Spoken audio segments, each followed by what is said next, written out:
उत्तर प्रदेश के विधानसभा चुनाव में अभी वक्त है, लेकिन देश में एक बार फिर मॉब लिंचिंग शब्द सुर्खियों में है।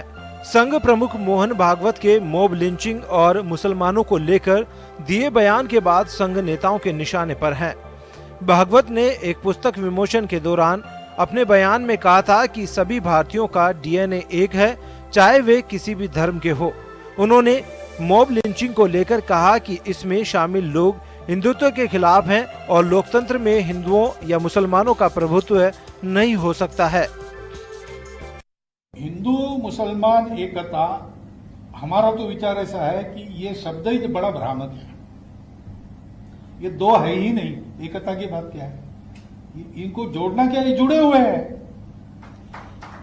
ये जुड़े हुए हैं। और ये जब मानने लगते हैं कि हम जुड़े हुए नहीं हैं, तब दोनों संकट में पड़ जाते हैं। बात यही हुई है। हम लोग अलग नहीं है क्योंकि हमारे देश में ये परंपरा नहीं है कि आपकी पूजा अलग है इसलिए आप अलग हैं। उधर मोहन भागवत के इस बयान को लेकर AIMIM प्रमुख असदुद्दीन ओवैसी और कांग्रेस के वरिष्ठ नेता दिग्विजय सिंह ने ट्वीट कर RSS प्रमुख पर निशाना साधा। ओवैसी ने कहा कि कायरता, हिंसा और कत्ल करना गोडसे की हिंदुत्व वाली सोच का ही हिस्सा है। वहीं दिग्विजय सिंह ने पूछा कि क्या यह शिक्षा आप मोदी, शाह और भाजपा के मुख्यमंत्री को भी देंगे। संघ प्रमुख मोहन भागवत के बयान के बाद विपक्षी पार्टियों की ओर से आ रही टिप्पणी का जवाब देने के लिए बीजेपी नेता और केंद्रीय मंत्री मुख्तार अब्बास नकवी सामने आए। नकवी ने कहा कि भारत का रहने वाला हूं, भारत की बात सुनाता हूं। जो इस मिट्टी में पैदा हुआ है उसका डीएनए अलग कहां से हो जाएगा। हर हिंदुस्तानी इस बात का गौरव करता है कि वह हिंदुस्तानी है और इस मिट्टी में पैदा हुआ है। नकवी ने कहा कि कुछ लोगों को हिंदुस्तान के डीएनए से ऐतराज हो सकता है। नकवी ने दिग्विजय सिंह और ओवैसी को केंद्रीय मंत्री मुख्तार अब्बास नकवी ने गुमराही गैंग बताया। दरअसल RSS प्रमुख मोहन भागवत ने यह बयान मुस्लिम राष्ट्रीय मंच के समारोह में दिया था। इस बयान के बाद अब भागवत और संघ दोनों विपक्षी पार्टियों के निशाने पर है। हालांकि इससे पहले भी मोहन भागवत मॉब लिंचिंग और हिंदुत्व जैसे मुद्दों पर खुलकर बोल चुके हैं। ब्यूरो रिपोर्ट, जन टीवी।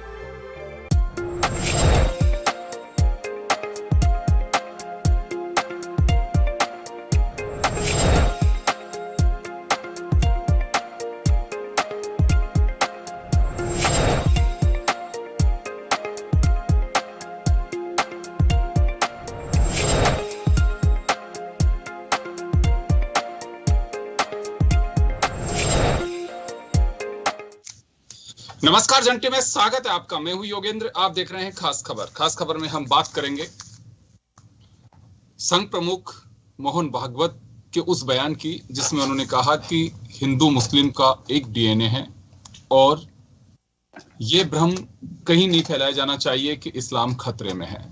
उनके बयान के एक मायने हैं। उन्होंने ये भी कहा कि लिंचिंग करने वाले हिंदू नहीं हैं। संघ प्रमुख का ये बयान, उसके क्या मायने हो सकते हैं? एकता का सूत्र रोने की बात कही जा रही है कि हिंदू मुस्लिम को अलग नहीं देखा जाना चाहिए। उन्होंने ये मुस्लिम राष्ट्रीय एकता मंच के माध्यम से बात कही है और लेकिन अलग अलग इसके मायने निकाले जा रहे हैं। ओवैसी अलग बात कर रहे हैं, दिग्विजय सिंह अलग बात कर रहे हैं, कुछ और नेता अलग बात कर रहे हैं। तो चलिए हमारे साथ इस मुद्दे पर चर्चा करने के लिए वरिष्ठ पत्रकार यश गोयल साहब हैं, संघ समर्थक तनिया गडकरी हमारे साथ जुड़ी हुई हैं और मुस्लिम नेता सैयद असगर अली साहब हमारे साथ जुड़े हैं जो जयपुर मंसूरी समाज की पंचायत के नायब काजी हैं। सभी का स्वागत है। मैं काजी साहब आपके पास आना चाहूंगा। संघ प्रमुख का बयान आप किस तरह से देखते हैं इसे? सबसे पहले तो मैं ये बता दूं कि जो RSS की जो स्थापना हुई और इसका जो मेन मोटो रखा गया वो हिंदुत्व के दर्शन को सामने लाना था। और जब डॉक्टर हेडगेवार और सावरकर जी ने इसको लंबी मीटिंग के बाद इसको रखी तो उसके अंदर द्विव राष्ट्र का सपना था। जो द्विव राष्ट्र की पॉलिसी मुस्लिम लीग अपनाया करती थी, वही पॉलिसी को लेकर RSS की स्थापना हुई, जिसके का व्याख्यान इन्होंने खुद अहमदाबाद के अंदर 19वें अधिवेशन के अंदर 1937 के अंदर ये बात उन्होंने बोली थी।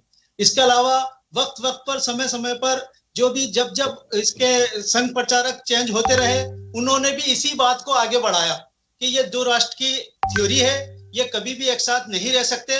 बल्कि आकस्मिक रूप से आप ये देखेंगे 1942 के अंदर, 1942 के अंदर जबकि आजादी की तहरीकें चल रही थी, उस वक्त आरएसएस और मुस्लिम लीग, जो कि मुस्लिम लीग का भी द्विराष्ट्रीय स्थापना का मामला था, वो दोनों मिलकर प्रांतीय सरकारें चला रहे थे। यानी कि दोनों की विचारधारा एक थी, जिसके नतीजे के अंदर हमारे सामने हमारा जो भारतवर्ष है वो उसका विखंड हुआ और उसका आखिरी विभाजन, अंतिम विभाजन पाकिस्तान के रूप में और उसके बाद बांग्लादेश के रूप में हमारे सामने आया। क्या भारत का वर्तमान की बात करें, असगर अली साहब, वर्तमान की बात करें, उन्होंने साफ कहा कि लिंचिंग करने वाले लोग हिंदुत्व से ताल्लुक नहीं रख सकते। एक चीज मैं बताऊं आपको, वर्तमान में जो बयान दिया गया है ये एक यूपी के चुनाव के पस मंजर में दिया गया है, जबकि इनकी पूरी रणनीति, जबकि इनकी पूरी मेथोलॉजी और इनकी पूरी जो विचारधारा है वो हिटलर से प्रभावित है। अपनी किताबों में कई बार कह चुके हैं, हिटलर ने जिस तरह अल्पसंख्यकों को खत्म किया उसी तरह। मुझे याद आ रहा है प्राइम मिनिस्टर साहब का वो बयान, जिस वक्त मॉब लिंचिंग हो रही थी गाय के नाम पर, तो माननीय प्रधानमंत्री नरेंद्र भाई मोदी ने कहा था कि इनका डोजियर खोलना चाहिए, ये कौन लोग हैं जो ऐसी हरकतें करते हैं। लेकिन सवाल यह है कि ऐसे बयान तो आते हैं सर, लेकिन उस पर एक्शन नहीं हो पाता है। आप ये देखें, हम ये मानते हैं उनके बयान नहीं लगता है कि ये जो बयान है मोहन भागवत का, आपको नहीं लगता है कि एकता का सूत्र पिरोने की बात कही जा रही है उनके माध्यम से? मैं ये अर्ज कर रहा हूं, क्या मोहन भागवत साहब इस बात का ऐलान करेंगे कि हमने हमारी विचारधारा बदल दी है? जैसा कि मैं आपको बता रहा हूं कि उन्होंने, चलिए मैं वापस आ रहा हूं सर, असगर साहब वापस लौटूंगा। तनिया गडकरी हमारे साथ संघ समर्थक जुड़ी हुई हैं, तनिया आना चाहूंगा। भागवत साहब के इस बयान को लेकर के दो बातें निकल करके आ रही हैं। कुछ लोगों का कहना है कि उत्तर प्रदेश के चुनाव सामने दिखाई दे रहे हैं, इस वजह से इस तरह के बयान दिए जा रहे हैं। और दूसरी बात, अभी आपने असगर अली साहब को सुना कि हिंदुत्व के प्लेटफॉर्म पर ही आरएसएस का निर्माण हुआ है, तो क्या अपनी विचारधारा बदल रही है आरएसएस? जी नहीं, मुझे लगता है कि ये जो आज विवाद हो रहा है ये होना ही नहीं चाहिए था, क्योंकि संघ का जो विचार रहा है हमेशा से तो यही रहा है। संघ ये नहीं कहता कि हिंदू कोई अलग से कोई संप्रदाय है, कोई रिलीजन है। संघ कहता है कि एक जीवन दर्शन है, जीवन पद्धति है, और जो भी भारतीयता से जुड़ा हुआ है उन सभी को हम आपस में एक साथ ही समाहित करते हैं। जैसा कि मोहन भागवत जी ने अभी इस बयान में भी कहा है कि हिंदू मुस्लिम एकता की बात करना इसलिए बेमानी है क्योंकि दोनों एक ही है। तो जब ये दोनों एक ही है तब अलगाव की बात कहां से आती है? और मैं भाई साहब को भी थोड़ा सही करना चाहूंगी कि संघ ने कभी भी चुनाव नहीं लड़ा है। संघ एक सामाजिक संगठन है, संघ राष्ट्र के लिए काम करता है, संघ चुनावों में नहीं लड़ता है। मुस्लिम लीग, जी हाँ, जो सावरकर जी का जो गठबंधन था उसके लिए अलग तो स्पष्टीकरण है। वे चाहते थे कि जहां पर भी मुस्लिम लीग की सरकार बन रही है वहां पे अगर हमारे मंत्री रहे, सावरकर जी के समर्थक मंत्री रहे, तो वो भारत और भारतीयता की बात रख सके। तीसरी बात यह है कि आज भी जो मोहन भागवत जी का जो कल का बयान है उसमें मुस्लिमों की निंदा नहीं की गई है। उन्होंने कहा कि मुस्लिमों को डराया जा रहा है, मुस्लिमों के संविधान ने बराबर अधिकार दिए हैं। तो इस सारे मामले में कहीं पर भी ऐसी बात नहीं आई है जो भटकाने का या अलगाव का काम करती है। और मैं तो सबको आमंत्रित करना चाहूंगी कि आप भी आइए और संघ में आकर देखिए कि क्या होता है। कहीं पर भी अगर नफरत फैलाने की बात आपको दिख भी जाए तो आप कहिएगा। जी बिल्कुल, गोयल साहब आपके पास आना चाहूंगा। हाँ सर, यह बयान, इसके मायने हैं, संघ प्रमुख अगर कोई बात कहते हैं तो निश्चित रूप से उनके अपने एक आइडियोलॉजी के लिए, अपने एक जो फॉलोअर्स हैं उनके लिए, और उनके बयान को बड़ी बारीकी से देखा जाता है कि किस वक्त कौन सा बयान मोहन भागवत ने दिया है। अभी जिस बयान के परिप्रेक्ष्य में हम बात कर रहे हैं, मुस्लिम धर्मगुरु, मुस्लिम समाज के बहुत सारे लोग ये कहते हैं कि आरएसएस हिंदुत्व से पीछे नहीं हट सकती, हिंदूवादी संगठन के रूप में उसकी नींव रखी गई है। और अभी जैसे असगर अली साहब कह रहे हैं कि क्या विचारधारा बदली जा रही है। मैं ओवैसी हो चाहे दिग्विजय सिंह हो, उनके बयान पे नहीं जाना चाहूंगा, लेकिन हाँ उनके अपने भी बयान आए हैं। लेकिन मैं अभी करंट में आपसे जानना चाहूंगा कि इस बयान के क्या मायने हो सकते हैं। योगेंद्र जी, बहुत ही हॉट टॉपिक है ये आपने सेलेक्ट किया। सवाल ये होता है कि भागवत साहब बहुत अच्छा बोलते हैं, बहुत ही आरएसएस संगठन जबरदस्त है, हिंदू राष्ट्र की बात करता है, हिंदुत्व की बात करता है, सब कुछ अच्छी बात करता है, पर ओकेजनली बात करता है। ये सदैव बात नहीं करता है। अभी बिहार के चुनाव हुए, वहां रिजर्वेशन की बातें कर करके आए, और हुआ क्या, परिणाम उल्टे गए। पहली चीज। दूसरी चीज ये है कि अब क्योंकि 4-5 राज्यों में चुनाव आ रहे हैं और यूपी इनका बर्निंग है स्टेट है जहाँ की इनको सरकार वापस लानी है, तो उस मौके का फायदा उठाने के लिए पहले से ये बिल्डअप कर रहे हैं, क्योंकि वहां पर समाजवादी पार्टी, ये मुस्लिम समुदाय के लोग और गुर्जर लोग एक हो रहे हैं, वहां पोलराइजेशन कई तरीके से हो रहा है। तो इनको ये भय है पार्टी को, खासतौर से बीजेपी को, तो एक तरह से पोलराइजेशन करने के लिए इन्होंने 2-3 बातें कही। एक तो उन्होंने ये कहा मुस्लिम राष्ट्रीय मंच से कि हिंदुस्तान फर्स्ट, हिंदुस्तानी फर्स्ट, कोई बात नहीं, वो तो है। फिर कहते हैं इस्लाम खतरे में नहीं, कौन कह रहा है कि भाई इस्लाम खतरे में? पहली चीज। वो कहते हैं मॉब लिंचिंग जो करने वाले हिंदुत्व विरोधी हैं, तो अगर वो हिंदुत्व विरोधी हैं तो जो ये काऊ स्मगलिंग या काऊ स्लॉटरिंग के लिए जो जाता है स्टब एक्ट के अनुसार, इलीगल बात नहीं कर रहा, वो ले जाया जाता है, उस पे जो अटैक होते हैं वो मॉब लिंचिंग है। जो एक समुदाय एक करता है तो वो क्या उसी जाति के लोग हैं? कौन सी जाति के लोग हैं उसको भी बताना चाहिए। फिर है वो कह रहे हैं डीएनए सबका एक है, हम भारतीयों का डीएनए अगर सबका एक है तो मेरा आपके अभी डीएनए मिलना चाहिए। साइंटिफिकली इसका कोई मीनिंग नहीं है, सिर्फ ये भावना आपको लेनी है कि साहब डीएनए हमारा एक है। डीएनए कैसे हो सकता है एक परिवार का एक ही परिवार में रहेगा? क्योंकि मैं साइंस से जुड़ा हुआ हूँ, मुझे मालूम है। और वो कहते हैं हम राजनीति नहीं करते। उन्होंने बहुत सी तरह से कहा neither Sangh is in politics not does it bother to maintain an image. जी, हम ना किसी की इमेज की परवाह करते हैं। तो बहुत बड़े बड़े आप गवर्नमेंट देख लीजिए बीजेपी, वहां संघ परिवार के मिनिस्टर नहीं है, एमएलए नहीं है, एमपी नहीं है, वो नहीं करता। संघ जाके चुनाव नहीं लड़ता, पर उनके लोग तो लड़ते हैं। तो किसको आप कह रहे हैं? बहुत छोटी चीज है। फिर वो कहते हैं राष्ट्रवादी यूनिटी जो है हमारी राष्ट्रवादी है, पूर्वजों की शान है, और हिंदू मुस्लिम को डायलॉग करके समस्याओं का निदान करना चाहिए। पॉलिटिकल पार्टीज मिसलीड करती हैं। तो ये सब जो है ना एक तरह का मिलाकर के एक स्नोबॉल फेंकी है यूपी में, क्योंकि यूपी बहुत इनके लिए क्रिटिकल है। क्योंकि उत्तराखंड में आप देख ही चुके हैं कितने चीफ मिनिस्टर बदल गए खटाखट 40 दिन में, बिना लड़े चुनाव वो सीएम भी बन गए और हट भी गए। अब फिर दूसरा आ गया बिना चुनाव लड़े, फिर वो हट जाएगा, क्योंकि बिना लड़े एमएलए के लड़ाते रहोगे। तो दो चीजें बहुत पैरेलल चलती हैं, एक तो बीजेपी की गवर्नमेंट है और एक आरएसएस। उसकी आइडियोलॉजी है, सब कुछ है, बहुत महान है, बहुत बढ़िया है, मानता हूं, पर मॉब ये बातें कहना मतलब तर्कसंगत नहीं है। इस विषय को उठाया जा रहा है, इसको रीजनरेट किया जा रहा है इस विषय को। अभी अपने चित्तौड़ में बेगून में मॉब लिंचिंग हुई है, एक आदमी मर गया, एक इंजर्ड हो गया। ये क्यों हुआ? सबसे ज्यादा जो इशू आया था 2017 में आया था, जब पहलू खां का मामला हुआ था। उसके बाद लगातार हुए थे। जब राजस्थान ने अगेंस्ट मॉब लिंचिंग एक्ट पास किया था, उस वक्त जो मंत्री थे धारीवाल 2019 में अगस्त 5 को, तो उन्होंने साफ कहा था 68% cases of mob lynching are happened in India, in Rajasthan, in the country. 68% किसे कहते हैं सर? और अभी जो एक रिपोर्ट आई है, इंडिया में 63 केसेस हुए हैं 2010 से और 17 के बीच में। आप देखिए सरकारें किसकी थी। कुल मिलाकर के ये है कि ये एक तरह का चुनावी शगुफा है, जिसको ये गेन करना चाहते हैं, पोलराइज करना चाहते हैं। बहुत मोटा सा ये है। जी हाँ बिल्कुल। तनिया आप के पास आना चाह रहा हूँ, आप कुछ कहना चाह रही हैं अभी? जी हाँ, देखिए ये जो बयान है ये कहा जा रहा है कि चुनाव को लेकर दिया गया है। हालांकि ये एक पुस्तक विमोचन के समय कही गई बातें हैं। तो पुस्तक विमोचन के समय यदि कुछ बोलने को कहा जाएगा तो व्यक्ति बोलेंगे ही, और बोलेंगे तो राष्ट्र के बारे में बात होगी। आप संघ प्रमुख हैं तो आप वो सब बातें करेंगे ही जो संघ का मुख्य मुद्दे रहे हैं।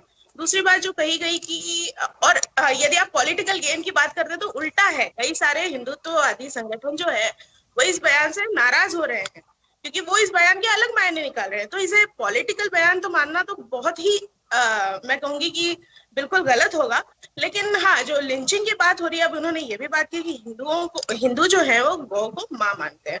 आप कह रहे हैं कि राजस्थान में सबसे ज्यादा लिंचिंग के मामले होते हैं, लेकिन आप देखेंगे कि अलवर और मेवात की साइड में जो गौ रक्षक होते हैं, जो वाकई में गौ रक्षा कर रहे होते हैं अवैध इनकी, उसके ऊपर फायरिंग भी सबसे ज्यादा यही होती है, घायल भी सबसे ज्यादा यही होती है, पुलिस को भी मारा जाता है, पुलिस को भी फायरिंग की जाती है।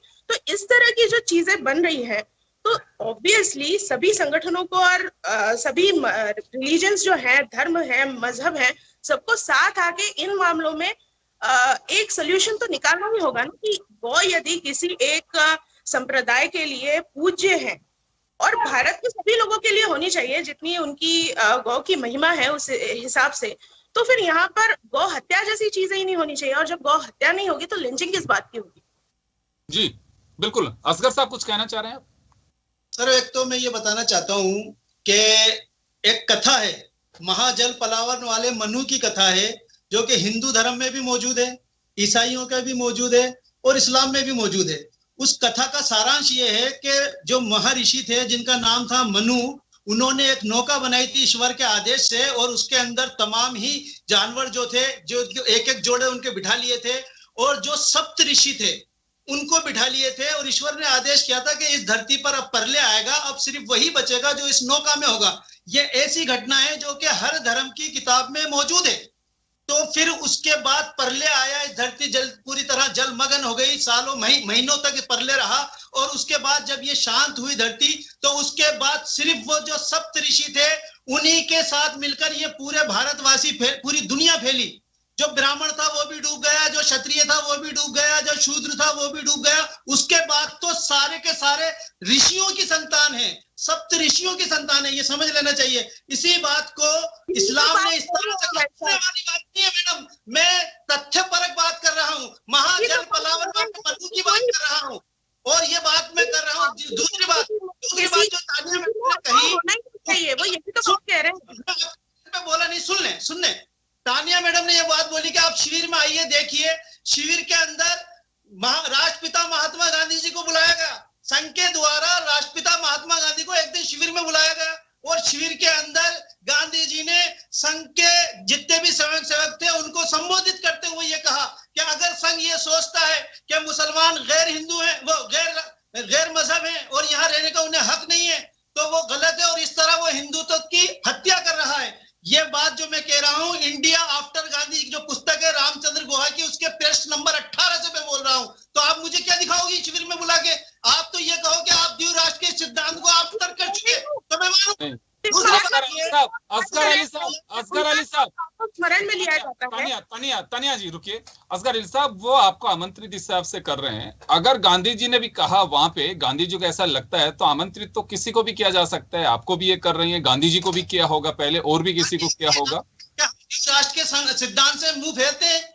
ये तो इनके श्री डॉक्टर हेवर्ट गोवारकर और सावरकर जी के बीच में जो प्रथम वो थे इनके संस्थापक, उनके बाद में मीटिंग हुई है 1936 के 19वें अधिवेशन में इस बात को स्वीकारा गया है। मैं तो तथ्य के साथ बोल रहा हूं सर, और उसी को लेकर आगे चल रहे। मैं तो इससे आगे की बात बोल रहा हूं कि आदम और हव्वा, या फिर आप कहें कि हव्वती और शत्रुपा, वो भी हमारे भारत की देन और उसी की सब संतान है। हम तो ये कहते हैं या अय्युहल्लज़ीना आमनू इन्ना खलक़नाकुम मिन ज़करिन व उन्सा, या अय्युहन्नासु इन्ना खलक़नाकुम मिन ज़करिन व उन्सा, या इंसानों हमने तुम्हें एक मर्द और एक औरत से पैदा किया है। हम तो इसको मानते हैं, तो कुरान की आयत है। हमें आप क्या बताएंगे? हम तो मानते हैं इस बात को कि ये कुरान की आयत है। सवाल ये है इसको लाया कैसे गया? इसको फिर द्विराष्ट्र के आप सिद्धांत को लेकर चल रहे हो, हिटलर की मानसिकता को आप लेकर चल रहे हो। लेकिन वर्तमान की बात करें, वर्तमान में मोहन भागवत साहब का ही मानना है कि हिंदू मुस्लिम एक तारीफ है। ये देखिए संघ प्रमुख का ये कहना, क्या मैं सिर्फ ये जानना चाह रहा हूं कि क्या एकता के हम कहें कि एक उस माला में इसको पिरोया जा सकता है कि हिंदू मुस्लिम एक हैं? हर आदमी भी यही कहता है कि हिंदू भी यहीं का वासी है, मुस्लिम भी यहीं का वासी है। तो संघ प्रमुख के इस बयान का इसके कुछ मायने हैं, तो हिंदू मुस्लिम एकता की जो बात की जा रही है वो आगे बढ़ सकती है। जी सर, एक चीज मैं आपको बता दूं, बहुत आगे जा सकती है, कोई दिक्कत नहीं। इससे भी आगे हम देख रहे हैं, महाभारत जब ये हो जाएगा, हमारा अखंड भारत हो जाएगा, हम वहां तक देखते हैं। लेकिन महाभारत तो मत करवाइए, महाभारत मत करवाइए। महाभारत का मतलब भारत विशाल, जम्बूद्वीप, आप क्या समझ रहे हैं सर? महाभारत का मतलब लड़ाई नहीं होता है। महाभारत, मैं इस तरह कह रहा हूं, सुनिए मेरी बात, अखंड भारत की मैं बात कर रहा हूं, जिसका सपना हमारा है, जी हाँ, उसकी मैं बात कर रहा हूं। ये सिर्फ हिंदुस्तान नहीं है, पहले आप ये समझ लीजिए ये चीज, आप हंसे मत, तथ्य से बात करें, ये वो बात नहीं है। ये सिर्फ हिंदुस्तान, पाकिस्तान, बांग्लादेश नहीं है। आप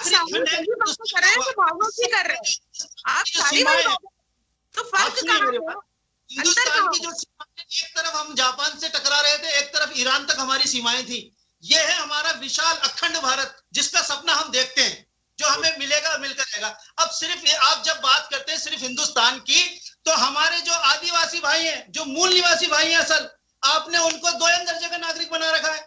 और आर्य तो आए बाहर से हिंदुस्तान के अंदर, आर्य आए कहां से? अगर आप यूं करें, मैं तो बात हिंदुस्तान की नहीं कर रहा हूं, हिंदुस्तान की बात करेंगे तो आर्य बाहर हो जाएंगे। मैं बात कर रहा हूं पूरे महाभारत की, अखंड भारत की। मैं तो सर वर्तमान मेरा जो सवाल है, असगर साहब समय कम रहेगा, मेरा बहुत अच्छा आपको नॉलेज है, मैं इसको बिल्कुल सैल्यूट करता हूं, आपको अप्रिशिएट करता हूं, और किसी दिन मैं निश्चित रूप से आपको जरूर बैठाऊंगा। मैं आज इस बात को लेकर कह रहा हूं कि हिंदू मुस्लिम एकता की बात की जा रही है। हर पढ़ा लिखा व्यक्ति, लेखक सब कहते हैं कि हमें एकता की बात करनी चाहिए। विचारधाराएं अगर अलग अलग हो सकती हैं, लेकिन सूत्र एक होना चाहिए हमारा। मैं उस पर बात करना चाह रहा हूं, क्या हिंदू मुस्लिम एकता की बात, या कहें कि वो डगर आगे बढ़ पाएगी भागवत साहब के इस बयान से? तो वो बात जानना चाह रहा हूं। मैं बहुत ही शालीनता से आपको एक लफ्ज बता देता हूं। जी गोयल साहब, आ रहा हूं। 3 स्टेप पे ये काम होगा।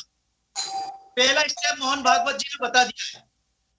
पहला स्टेप मोहन भागवत जी ने बता दिया है कि जो भी वो बता रहे हैं, जिस तरह भी जिस भी तथ्य में बता रहे हैं, लेकिन इसके 2 स्टेप और हैं। ईश्वर एक ही है, धर्म एक ही है, और डीएनए भी एक कर लीजिए। मानव जाति एक है, हम ये कहते हैं मानव जाति एक है, 7 जो फैमिलीज हैं उन्हीं की संतान है, ये बात सही है। अब आप ये देखिए, इसमें 2 कदम आगे बढ़ाए। इसमें आपको 2 चीजें, कुछ भी आपको लेना नहीं है सर, लेना नहीं है, स्वीकार करना नहीं है। आपका धर्म का असल नाम आपसे छीन लिया गया। हिंदू तो किसी धार्मिक पुस्तक में नाम ही नहीं है। भौगोलिक दृष्टि से सिंधु नदी को हिंदू कहा गया। सनातन धर्मी, वैदिक धर्मी, शाश्वत धर्मी, ये आपके धर्म का असली नाम है। और जो हमें ब्रह्म सूत्र बताया गया था, एकम ब्रह्म दिव्यते नास्ते नहना नास्ते किंचन, कि वो ब्रह्मा वो ईश्वर एक ही है, दूसरा नहीं है, लेक्ष मात्र भी नहीं है, उसको हम नहीं कर रहे हैं। जब हम प्रैक्टिसिंग आते हैं, मोहन भागवत जी ने कहा काबिल कबूल है, लेकिन इनकी जो फॉलोवर, जो जमात है, जो बीजेपी है, जो राज कर रही है, उनका मोटो क्या है? वो एनआरसी लागू करते हैं। जबकि आपके धर्म के अंदर ये बात की गई कि अयम निजो परम वेति गणना लघु चेतसा, कि इस बात पर गणना करना कि ये कौन है, ये दूसरा है, ये मैं नहीं हूं, ये लघु चेतसाम, छोटे दिल के दिल लोग करते हैं। उदार चरित्र नाम तो वसुदेव कुटुंबकम, जिनका दिन बड़ा होता है वो तो वसुदेव कुटुंब को लेकर चलते हैं। लेकिन सर अभी आप ये बात नहीं कह पा रहे। मैं भागवत साहब के बयान पे आपसे सुनना चाह रहा हूं, लेकिन उसका जवाब आप नहीं दे रहे हो। मैंने 3 बातें रखी है। ईश्वर एक कर लो, धर्म को एक कर लो, और मानव जाति को एक कर लो। हमारा सपना अखंड भारत का वो जरूर पूरा होकर रहेगा। तो वो भागवत साहब यही तो कह रहे हैं कि मैं उसी दिशा में आगे बढ़ रहा हूँ। तो दिशा मैंने आपको बता दी, एक ईश्वर की, वैदिक धर्म की मानने की, और दूसरी अयम निजो परम वेति गणना लघु चेतसाम, ये गिनती छोड़ दो। ये कौन है? चलिए समय कम है, गोयल साहब कुछ कह रहे हैं। गोयल साहब कुछ कह रहे हैं। जी गोयल साहब। हाँ योगेंद्र जी, बहुत अच्छा सैयद अली साहब और तनिया जी ने बोला है, बहुत अच्छी बातें बताई हैं। सैयद साहब बहुत ही जबरदस्त संस्कृत, हिंदी और उर्दू की बहुत जबरदस्त जानकारी है। मैं ये कह रहा हूँ कि आप जो सवाल बार बार कर रहे हैं, मोहन भागवत जी ने ये प्रपोज किया है कि हम सब एक हैं, हमारा डीएनए एक है, सब कुछ है। क्या ये बात बीजेपी स्वीकार करेगी, जो कि फ्रंट लाइन है पॉलिटिक्स में? वो तो नहीं करती। आप बताइए, पिछली बार जब हमारे यहाँ विधानसभा के चुनाव में कितने मुस्लिम लोगों को टिकट दिए, लोकसभा के चुनाव हुए कितने लोगों को दिए, जो थे उनको भी नहीं दिए। तो कौन सी बातें कर रहे हो? सिर्फ कह देने से अगर ये समस्याएं सॉल्व होती हैं, फिर तो सैयद साहब को कुछ कहना ही नहीं चाहिए। या तन्या जी जो कह रही हैं, तो हिंदू राष्ट्र है, बहुत अच्छी खुशी की बात है, सब कुछ है, पर जो सबसे बड़ी जो है, सरकार कौन चला रहा है? आज 2018 के बाद जब सरकार बदली थी राजस्थान में, उसके बाद लिंचिंग का केस सिर्फ एक हुआ है अभी ये चित्तौड़गढ़ में। ये 19, 20, 21 में क्यों नहीं हुए? 18 में सबसे ज्यादा क्यों हुए? 17, 18 में क्यों हुए? सर कई छोटी बच्चियों के बलात्कार किए गए मेवात में, और वो न्यूज़ दबा दी गई है। बलात्कार का इसमें इशू नहीं है, बलात्कार की बात नहीं कर रहे, वो हीनियस क्राइम है, वो भी हीनियस क्राइम के नाम पर अपराधियों के नाम छिपा दिए जाते हैं, मामले दबा दिए जाते हैं। आप इसे भी गिनिए। फिर आप ये विषय इशू ये नहीं है। इशू ये है कि वो जो कह रहे हैं, वो उसको बीजेपी माने या ना माने, वो सबसे बड़ा प्रश्न है। वो कितने लोगों को टिकट दे पाती है अपनी पार्टी में, खासतौर से माइनॉरिटीज को, तब सवाल मजा आएगा कि हम सब एक हैं। वरना कह देने से तो बहुत अच्छा लगता है, सुनने में बहुत अच्छा लगता है, तो इम्प्लीमेंट कौन करेगा? राजनीति वो नहीं, राजनीति नहीं करते, राजनीति करवाते हैं। पहले तो मैं इस बात का खंडन करना चाहूंगी, जो मूल निवासी और आर्य थ्योरी दी है, आप अभी की रिसेंट डीएनए स्टडीज कर लीजिए। ये बिल्कुल बकवास सिद्ध हो चुका है। राखी गढ़ी के जो डीएनए टेस्ट हुए हैं उससे भी ये बकवास सिद्ध हो चुका है। जो सिंधु नदी सभ्यता थी वो भी जनरेशन रही नहीं अब तो, वनवासी जो जनरेशन 70-75 साल में खत्म हो गई। हमारे ही बंधु हैं, सनातनी है। जनरेशन तो 75 साल हो गए, खत्म हो गई। सारे यदि भारत की संस्कृति को इतना चाहते हैं तो फिर भारत की संस्कृति को माने भी, गौ की पवित्रता को माने भी, अखंडता को माने भी। यहाँ पर आईएसआईएस के झंडे नहीं लहराए जाने चाहिए। यहाँ पर ऐसी बात नहीं होनी चाहिए कि जो है किसी एक मजहब या समुदाय को या फिर धर्म को पूरा या फिर तोड़ने की बात करें। यहाँ पे अलग से राष्ट्र की मांग नहीं होनी चाहिए, आतंकवाद की घटना होनी चाहिए, कम फटते हैं ये नहीं होने चाहिए, और राष्ट्र के लिए जो राष्ट्र की अखंडता के लिए जो भी कन्हैया जी, अभी गोयल साहब ने एक सवाल खड़ा किया, कन्हैया जी गोयल साहब ने एक सवाल खड़ा किया कि देखिए इलेक्शन जब होते हैं, इस बात को चाहे बेशक हमेशा संघ खारिज करता है कि राजनीति में संघ का कोई लेना देना नहीं, तो संघ टिकट तय करता है, इसमें कोई डाउट नहीं, सब जानते हैं पर्दे के पीछे से, इसको कहीं कोई बात नहीं है। और कई मंचों पे ये देखा भी जाता है, टिकट के बाकायदा देखा जाता है कि संघ पृष्ठभूमि से जुड़े कितने लोग आए हुए हैं। संघ जिसका चाहे उसका टिकट कटवा सकता है, संघ जिसको चाहे उसको टिकट दिलवा सकता है, इसमें कहीं कोई बात नहीं है। लेकिन हिंदू मुस्लिम एकता की बात आती है, अभी गोयल साहब ने एक सवाल खड़ा किया कि राजस्थान का उदाहरण ले लीजिए, चुनाव हुए अभी लोकसभा के चुनाव में कितने मुस्लिमों को टिकट दिया गया, तो कैसे यकीन करेंगे कि हाँ हिंदू मुस्लिम एकता के पाठ संघ की ओर से पढ़ाया जा रहा है? सर आप केंद्र सरकार की योजनाओं को देखिए किस प्रकार से वो बात योजनाएं क्या करेंगी इसमें? वो ये चाह रहे हैं कि इनका प्रतिनिधित्व तो कैसे बढ़ेगा जब टिकट ही नहीं मिलेगा, तो वो भरोसा कैसे करेंगे? बात भरोसे की है, यहाँ पे भरोसा कैसे करेंगे?